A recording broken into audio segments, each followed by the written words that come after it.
Edwidge, tais-toi! Bonjour, entrez, je vous en prie. Désolée, j'ai un chien qui aboie beaucoup. Dès les premières semaines où il est arrivé à la maison, il aboyait tout le temps, il aboyait contre les gens qui passaient devant le portail, contre un chien qui traverse, voilà, un aboiement perpétuel et très fort en plus pour sa toute petite taille. C'est très stressant, je crie dessus et en fait ça sert à rien, je crois que plus je crie, plus il aboie. Je pense que j'ai besoin d'aide, j'y arriverai pas toute seule. Une aide que va lui apporter notre comportementaliste Nicolas Greveldinger. Bonjour Michel. Bonjour Nicolas. Bon, je vois qu'il y a un peu de travail. Oui. Donc là on voit Edwidge, il a un aboiement qui est typiquement de garde. Il faut savoir c'est que l'aboiement en fait, il y a plusieurs types d'aboiements. Vous avez des aboiements en fait de jeu qui peuvent être un aboiement en fait qui est lié à l'excitation du chien et qui va se mettre à aboyer tout le temps qu'il joue. On peut aussi avoir des aboiements de demande qui vont être un aboiement qui va être lié à un comportement humain. C'est que si par exemple le chien se met derrière une porte, il aboie, on lui ouvre, et ben, il va se mettre à aboyer pour demander tout le temps. Teste-toi, ça suffit.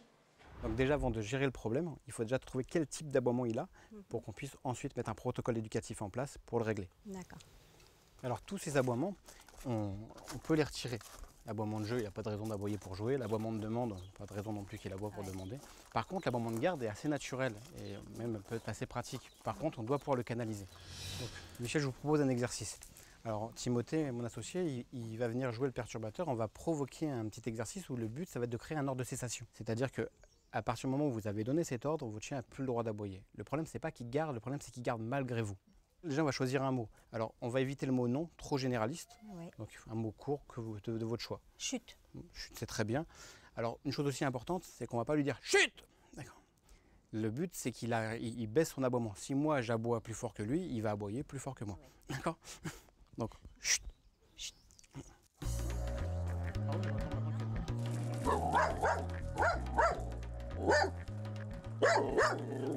Edwidge, chut. Alors, Edwidge. Edwidge. donc là, vous voyez Michel, il ne se calme pas, donc sanction.